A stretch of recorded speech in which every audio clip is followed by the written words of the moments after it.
जो 14 तारीख को शाम को पड़ाव पर इकट्ठा होकर के और 15 तारीख से बलरामपुर जिले के कोने कोने में जाकर के गुरु महाराज के संदेश को दिया।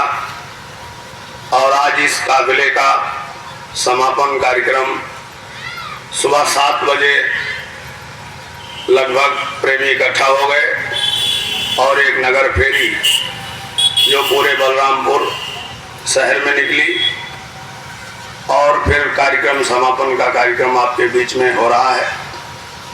हमारा भी सौभाग्य है कि आप सब गुरु भाई बहनों को एक साथ देख करके हम भी धन्य हैं, क्योंकि जब गुरु की दया होती है तो एक साथ गुरु भाई बैठ करके गुरु को याद करते हैं। गुरु महाराज कहते हैं कि जहाँ भी तस्वीर लग जाती है वहाँ गुरु शब्द रूप में मौजूद हो जाते हैं। आप आए हो संदेश को सुनने के लिए। हर युग में संदेश हुआ है। जब त्रेता गया द्वापर आया, द्वापर गया कलयुग आया, ऐसे कलयुग जाएगा। जब सतयुग आएगा तो संदेश होता है और विनाश होता है। इसलिए महात्मा महापुरुष पहले संदेश देते हैं। आज पूरे समाज में, पूरे देश में इस समय संदेश हो रहा है,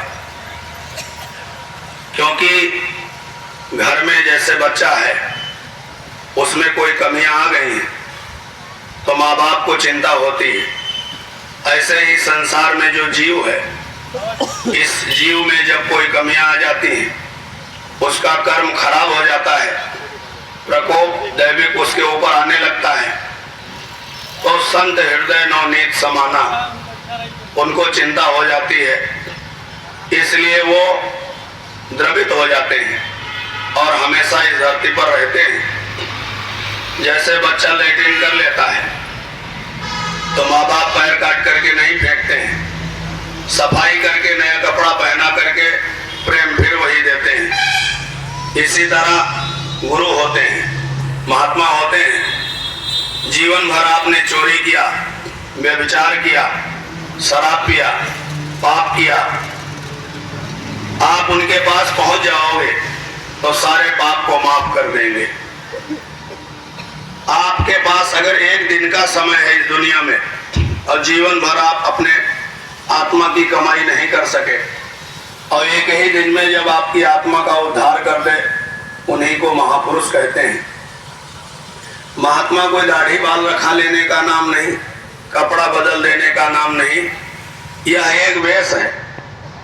जैसे आप गुलाबी पहनते हो, नारंगी, श्वेतांबर, बाघंबर, पीतांबर, जनेऊ, चंदन, ये जो दाढ़ी बाल बड़ा कर लेना, इसको वेश कहते हैं। जो वेश धारण कर लेता है वो वेशधारी होता है।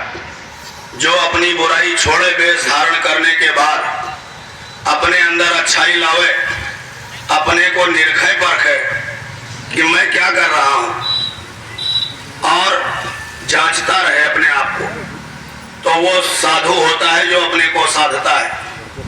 जो अपने काम, क्रोध, लोभ, मोह, अहंकार को साधने के बाद साध लेता है, यानी बस में कर लेता है, देवी देवताओं का दर्शन करने लगता है, सूर्य लोक, चंद्र लोक, देवलोक, स्वर्ग, वैकुंठ में आने जाने लगता है। वो ऋषि मुनि होते हैं, योगी योगेश्वर। और एक वो होते हैं जो आदि और अंत का जानकार है, उनका नाम संत होता है। आदि क्या है? हमसे आपसे कोई पूछे कहाँ से आए हो, मरने के बाद कहाँ जाओगे, तो ना हमको ये पता है कि कहाँ से आए हैं, ना ये पता है कि कहाँ जाएंगे। घर में जब कोई मर जाता है तो चिट्ठी में लिखते हो स्वर्गीय पिताजी। अब सबके पिताजी स्वर्ग तो गए नहीं, क्योंकि स्वर्ग जाते तो ये जो मुर्गी बकरी जो पैदा हो रहे हैं ये कहाँ से आ रहे हैं, तो ये नरक से ही आ रहे हैं। लेकिन लोगों की भावना रहती है कि माँ बाप स्वर्ग ही गए होंगे। ये कर्म क्षेत्र है, ये मृतलोक है। यहाँ का विधान है, जैसे आपके भारत देश का नियम है, नियम का पालन करोगे तो देखो आपके देश की व्यवस्था दिल्ली और लखनऊ से चल रही है।